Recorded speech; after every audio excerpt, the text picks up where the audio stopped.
Hello. Thank you so much for having me. My name is Katie Jordan, and like they said, I am the native English teacher here at Jeju National University High School, and I'm very excited to be here. On that, I'm going to get us started by saying, I'm going to ask you a question, but I want you to really think about it before you answer. When was the last time you did something for the first time? Don't answer yet, think about it. The reason I ask you this question is because sometimes it's very difficult to answer. Maybe it was the last time you played a new sport, or you read a new book in a new genre. Maybe it was as complicated as learning an entirely new language, or it was as simple as ordering a new dish at your favorite restaurant. Now, raise your hand if this question is easy to answer. Okay, hands down. For those of you that didn't raise your hand, why do you think that is? Do you remember making a conscious decision to stop trying new things? In our lives today, in our busy, busy lives of work, school, entertainment, friends, part-time jobs, full-time jobs, it's very, very difficult to continue learning outside of the classroom.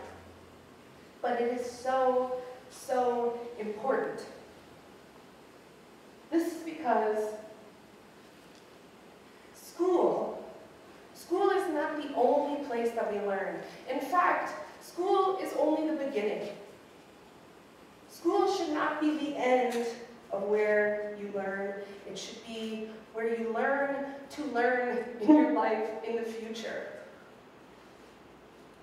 The reason I want everybody to think about this question deeply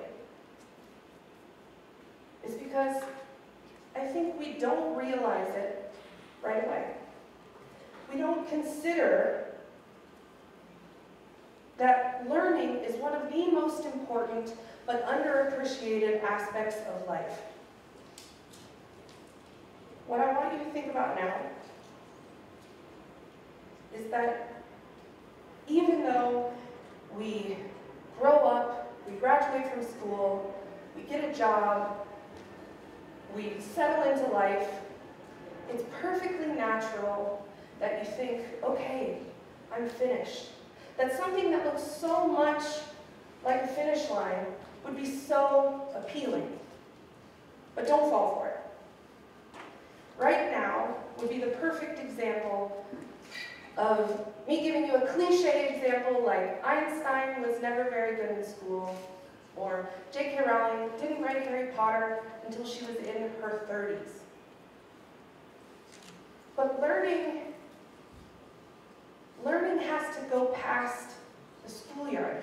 If both of these people had finished when they finished school, we'd never have so many amazing discoveries and books that we have in our lives now.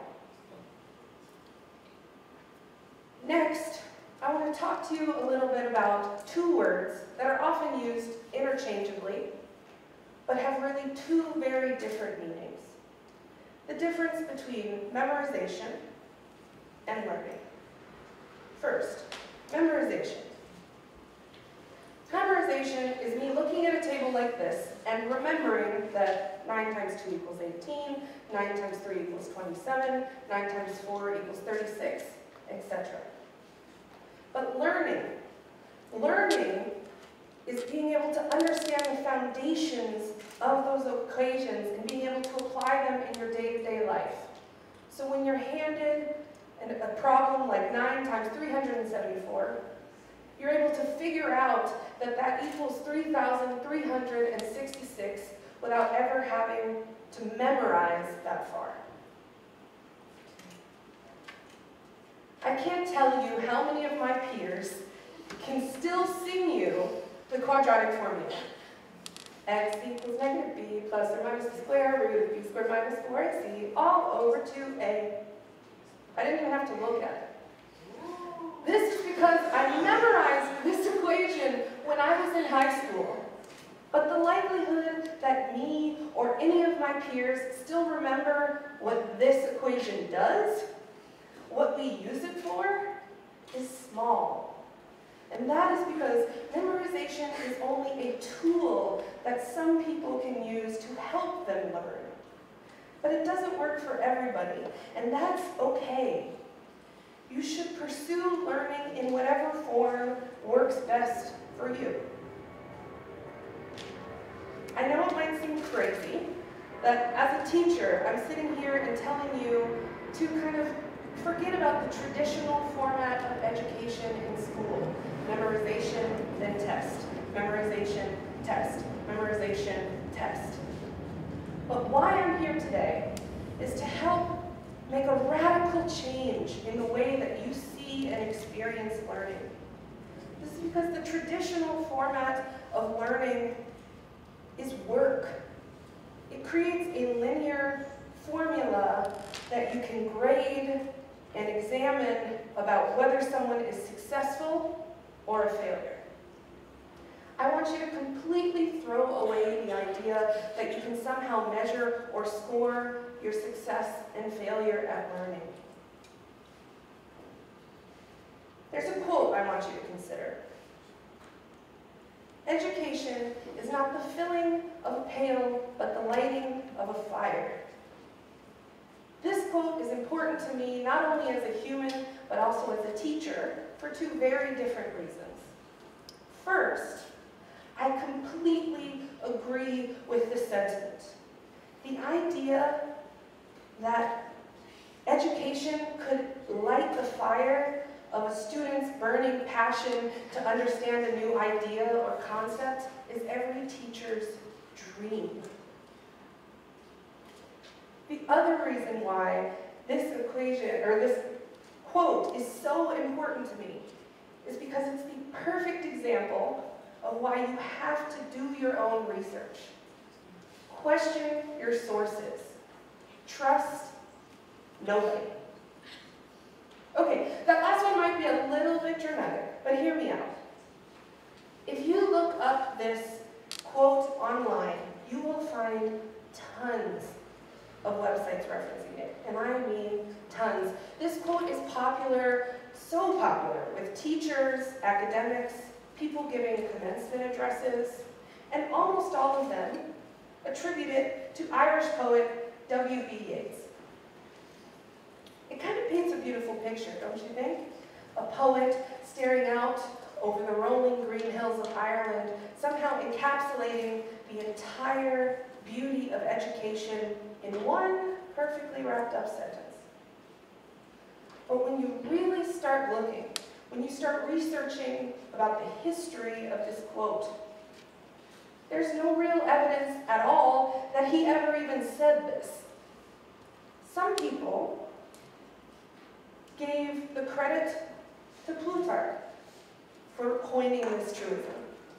Other people gave all the credit to Socrates. So all of this being said, question your sources. Do your own research. If you don't believe that that's the answer, or you think you can answer an equation in a better way, solve the problem yourself.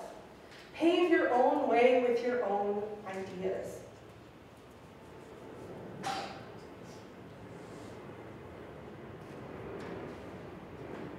So the one thing I really, really try to teach my students, more than anything else, is I want them to think for themselves.